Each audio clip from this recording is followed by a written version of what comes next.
In 1983, a farmer in Burkina Faso watched his land die. No rain, no crops, no help coming. The UN had been flying experts into West Africa for 3 years, holding meetings, writing reports, spending millions. The land kept dying anyway. So Yakuba Sawadogo did something nobody expected. He ignored the experts, picked up a stick, and started digging small holes in the ground.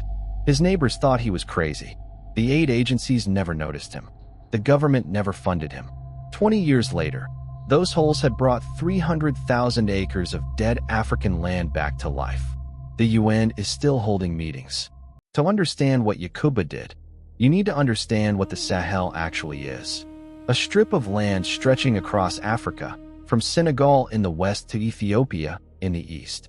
Home to 300 million people, all of them dependent on rainfall that is disappearing. In the 1970s, a drought hit, then another in the 1980s. Topsoil turned to dust. Farmers abandoned villages. Children starved. The land did not just dry out. It crusted over. When rain finally came, it did not soak in. It ran straight off the surface, taking whatever topsoil remained with it. The ground had become like concrete. Water could not enter. Roots could not grow. Nothing could survive. Scientists called it terminal land degradation, a fancy way of saying, this land is finished. Do not waste your time on it. 300 million people were told. The ground beneath their feet was beyond saving. So the world sent help. The World Bank sent irrigation equipment. It broke down within 5 years. No spare parts available locally. Nobody trained to fix it. Aid agencies sent hybrid seeds. They needed chemical fertilizer to grow. Fertilizer cost money farmers did not have. The seeds failed. NGOs built dams. The dams silted up. Water stopped flowing within a decade. $40 billion spent across the Sahel since 1980. And the desert kept expanding. Here is the problem nobody wanted to say out loud. Every solution came from outside. Designed by people who had never farmed this land. Built with equipment that could not survive this climate. Dependent on supply chains that did not exist here. The aid industry was not solving the problem. It was building a business around the problem. Because a self-sufficient farmer does not need an aid agency. Yakuba Sawadogo knew none of this. He was not an academic. He had no funding. He had no equipment. He had a stick and a technique his grandfather had used. It was called Zai. Ancient farmers in Burkina Faso had used it for centuries, then abandoned it when modern agriculture arrived and promised better results. The results never came. The technique was forgotten. Yakuba brought it back. Here is exactly how it works. Before the rains come, you dig small planting pits in the ground. Each pit roughly 30 centimeters wide, 20 centimeters deep, spaced about 1 meter apart. Into each pit, you add a small amount of compost or manure. That is it. When rain falls, instead of running off the crusted surface, it falls directly into the pits. The compost attracts termites. Termites tunnel into the soil beneath. Those tunnels break up the concrete hard ground. Water starts to penetrate deeper. Roots follow the water. Plants survive where nothing grew before. Yakuba added one improvement his grandfather had not used. He planted trees inside the pits alongside the crops. Everyone told him trees would compete with crops for water. He ignored them. The trees provided shade, reducing evaporation. Their roots broke the soil even deeper. Their leaves added organic matter back into the ground. Within 3 years, his dead land was producing crops again. Yakuba did not keep this to himself. He walked from village to village, showed farmers exactly what to do. No payment, no program, no NGO involvement. Just one farmer teaching another.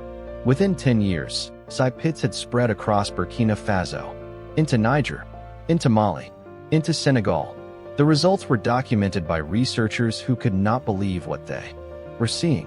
In Niger alone, farmers restored 5 million hectares of degraded land, an area the size of Denmark, brought back from the dead with no outside funding. Crop yields in Zai pit fields tripled compared to surrounding land. Villages that had been completely abandoned, people came back. In 2010, Yakuba Sawadogo won the Right Livelihood Award, sometimes called the Alternative Nobel Prize. The ceremony was in Sweden. attended by academics and politicians. Yakuba showed up in his farmer's clothes. He had not waited for their recognition to start. He would not need it to continue.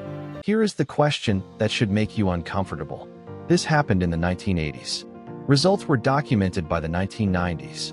Millions of acres restored by the 2000s. Why have most people never heard of it? The answer is not complicated. You cannot patent a hole in the ground. You cannot sell a stick. You cannot build a supply chain around compost. There is no Zypit Corporation, no Zypit equipment manufacturer, no Zypit consulting firm. The technique is free. It belongs to anyone who learns it. It makes farmers completely independent. And independent farmers do not need to keep buying things. The modern agricultural industry is built on dependency. Buy our seeds every season. Buy our fertilizer. Buy our irrigation equipment. Buy our pesticides. Zypits break that dependency completely. So they do not get funded. They do not get promoted. They do not appear in the agricultural reports that determine where billions of aid dollars go. The Zypit did not fail to spread because it did not work. It failed to spread because it worked too well and cost nothing. This is not just an African story. The same land degradation happening in the Sahel is happening in the American Southwest, in the dryland farms of Pakistan and India, in the cracked soils of Southern Europe. Anywhere rainfall is low, anywhere soil has been over-farmed, anywhere the ground has crusted and stopped absorbing water, Zypits work. The technique does not care what country you are in. It does not care what language you speak. It does not require a government program. It does not require an aid budget. It requires a stick, some compost, and the willingness to dig before the rain comes. A single farmer can prepare 1 acre of Zypits in 2 to 3 weeks, with no tools other than a basic digging stick. Cost, close to zero. Result, documented across millions of acres. If your land is struggling, if your soil is hard, if water runs off instead of soaking in, this technique was built exactly for that problem, by farmers who had no other option. Yakuba Sawadogo is still farming. He is in his 70s now, still digging pits, still planting trees alongside crops, still teaching anyone who asks. He did not wait for permission. He did not wait for funding.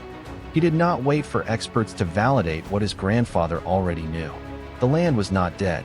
It was just waiting for someone who refused to believe the experts and picked up a stick instead. 300 million people live on land the world gave up on.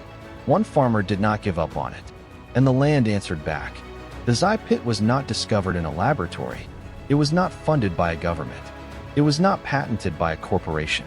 It was remembered by one man in a dying field with nothing left to lose. That is the difference between a solution built to help people and a solution built to profit from them.